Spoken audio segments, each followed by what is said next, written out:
Hello friends, how to learn English की next class में आप सबका बहुत बहुत स्वागत है।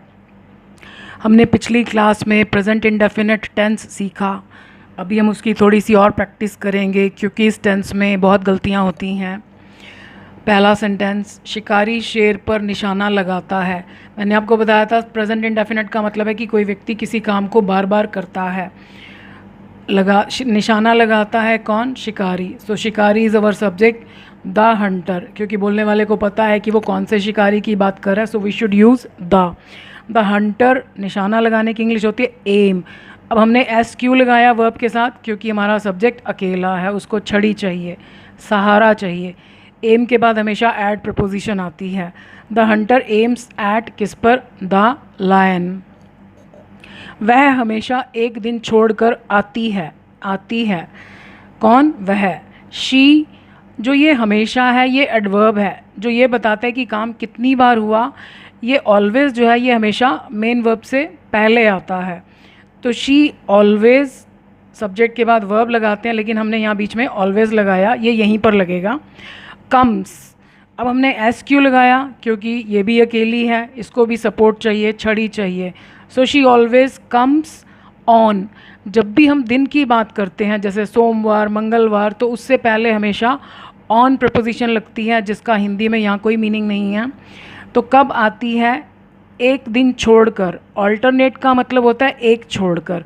So she always comes on alternate days. बारिश में सड़कों पर पानी जमा हो जाता है।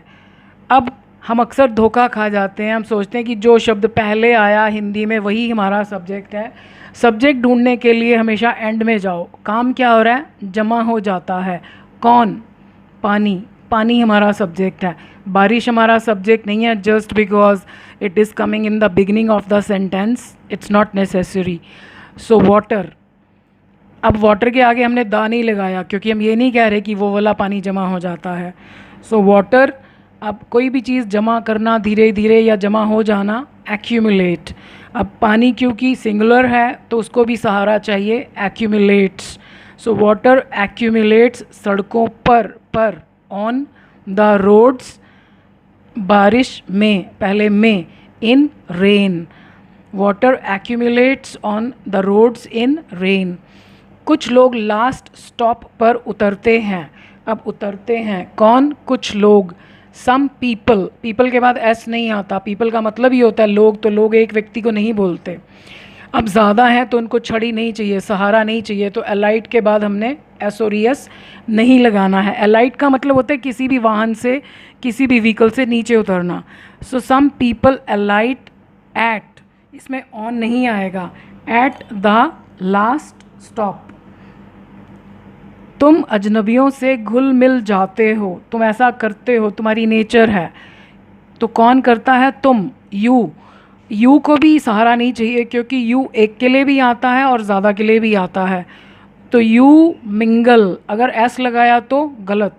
मिंगल मीन्स होता है घुल मिल जाना किसी के साथ। यू मिंगल अजनबियों से, विद के साथ, विद प्रपोजिशन है। You mingle with strangers. Strangers के सामने हमने द नहीं लगाया क्योंकि हमें नहीं पता, हम तो जनरल बात कर रहे हैं, हम ये नहीं कह रहे कि तुम वो वाले अजनबियों से घुल मिल जाते हो। So you mingle with strangers. उसकी प्रतिभा मुझे हैरान करती है। तो हैरान करती है कौन? उसकी प्रतिभा। अब उसकी मतलब हमें पता नहीं लड़के की बात हो रही है या लड़के की। तो अगर लड़के की बात हो रही है तो हम कहेंगे हिज टैलेंट। ये हमेशा रिलेशन बताने के लिए आता है। और अगर हम लड़की की बात कर रहे हैं तो हम कहेंगे हर टैलेंट। तो दोनों में से कोई भी लगा सकते हैं। अब टैलेंट कितनी चीज़ें हैं? एक ही है। तो हैरान करने की इंग्लिश होती है अमेज, और उसके बाद हमने एस लगा दिया। क्यों? क्योंकि ये एक है।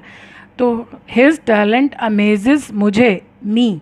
अगर मैं यहाँ हूँ स्टार्टिंग में तो आई, और अगर मैं वर्ब के बाद हूँ तो उसकी शक्ल हो जाती है मी।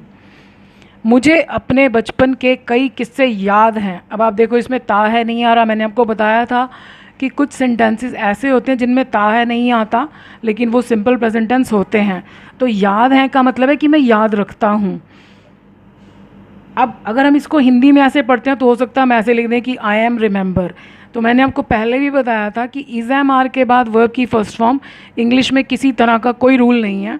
तो जब भी ऐसी सिचुएशन आए तो मोस्टली चांसेस आर कि हम सिंपल प्रेजेंट टेंस को गलत बना रहे हैं, हमको इज़ एम आर की ज़रूरत नहीं है।